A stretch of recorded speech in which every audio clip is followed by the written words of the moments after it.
Sup YouTube, let's talk about my 5 favorite fitness tips which I suggest my clients who are going to start off first on the exercise program for the very first time. And if you are on a new exercise program, then I really hope these tips help you in terms of fat loss. Okay, so number one, I've written it down. Number one is do not overdo. This is a mistake which I made initially when I got into fitness. Do not try to do everything at the same time.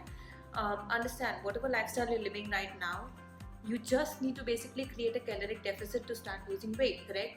And if you start working out, that's already like 250 to 300 calories of caloric deficit. And you really do not have to start dieting as much as just watching your diet, watching what you eat.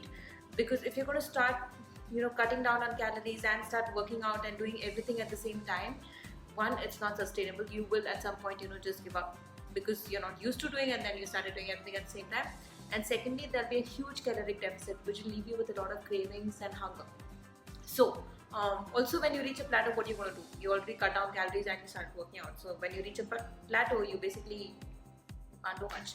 So initially when you're starting off for the first 1 to 2 or maybe even 2 to 3 weeks, just concentrate on your fitness and start working out.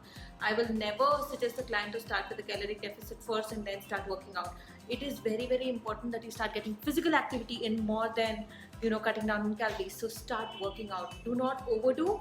About 3 to 5 sessions in a week.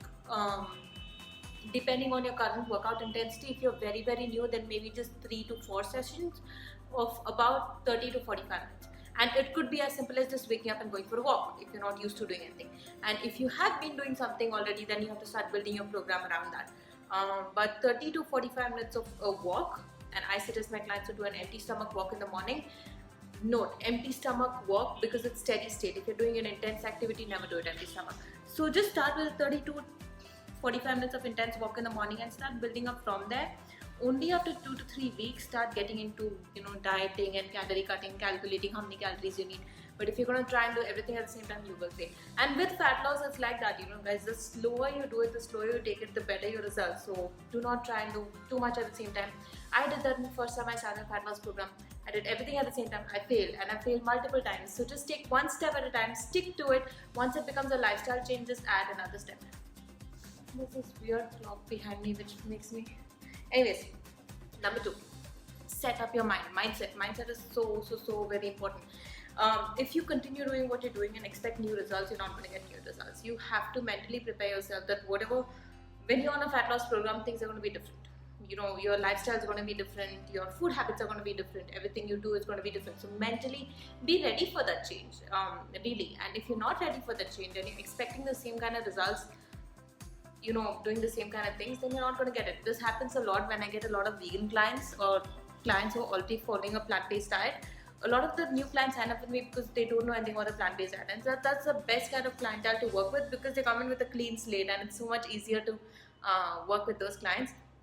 But clients who are already following a vegan diet, they think that following a vegan diet is already healthy.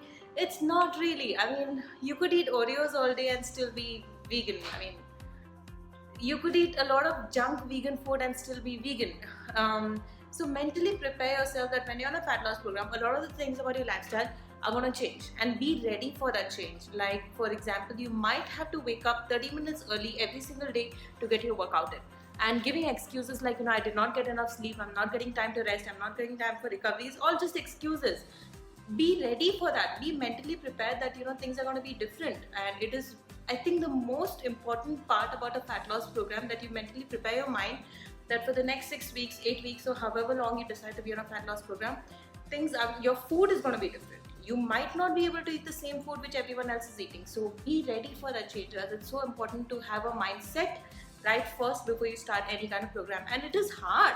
It is not easy saying no to outings, saying no to going out with friends. It is hard to be committed to a program and not being able to do things which you were able to enjoy before. It is hard, but you've decided to be on a fat loss program and it is temporary. Remind yourself that maintenance phase is different from fat loss phase, and when you're in the maintenance phase, you might have to push yourself a little bit more than when you've already lost weight. So mentally be prepared and go with it. Be committed. Yeah. Number 3 is meal prep.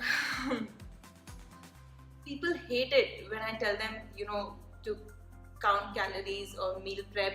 I am a huge fan of intuitive eating myself. I do not think for the rest of your life you have to measure food and eat. I am a huge fan. In fact, I keep telling parents who force feed their kids that the kids lose the ability to intuitively stop eating when parents force their kids to eat. And I just believe that. And that's what happens with a lot of kids these days, because they don't know when to stop eating.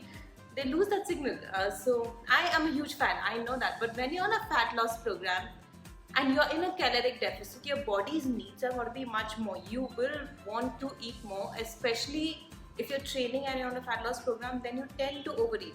So only for that particular time, when you have certain goals in mind and you don't want to take it slow, which happens with a lot of people who sign up with my personal training, they have goals in mind and they have deadlines to reach.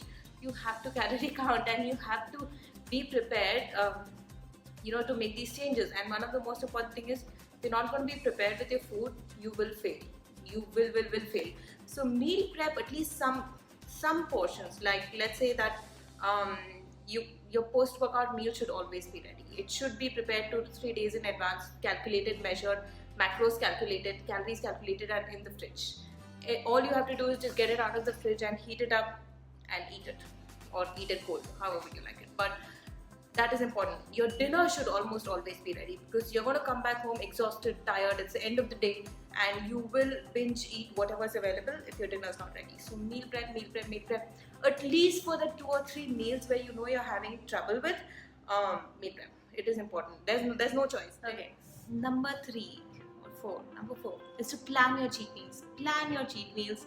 So you use that as a reward for being on track and being committed and being dedicated, and you don't end up binge cheating. The other thing is, mostly if you're in a good diet with a lot of macronutrients or micronutrients, you're in a good ratio of proteins, carbs and fats. At the same time, you have good amount of vitamins and minerals with a lot of fiber in your diet. You won't have a lot of cravings. You will not. Of course, there'll be temptations, which is very, very normal. You're going to be tempted to eat a lot of food, but you won't have cravings. So a good idea would be to plan your cheat meals, so that whenever you're tempted to eat something, make a list, write it down, and have it on your 2 cheats a day, or 1 cheat, like 2 cheats a week, or 1 cheat a week, or whatever you plan as per your program. And do not feel guilty over it. I always prefer cheat dinner, so that it doesn't, if I have a cheat breakfast or cheat lunch, then chances are it might just turn into a cheat day, and the entire day you tend to eat wrong stuff. But if it's a cheat dinner, you just finish your dinner, come back and just go to sleep, and then next day you just start again.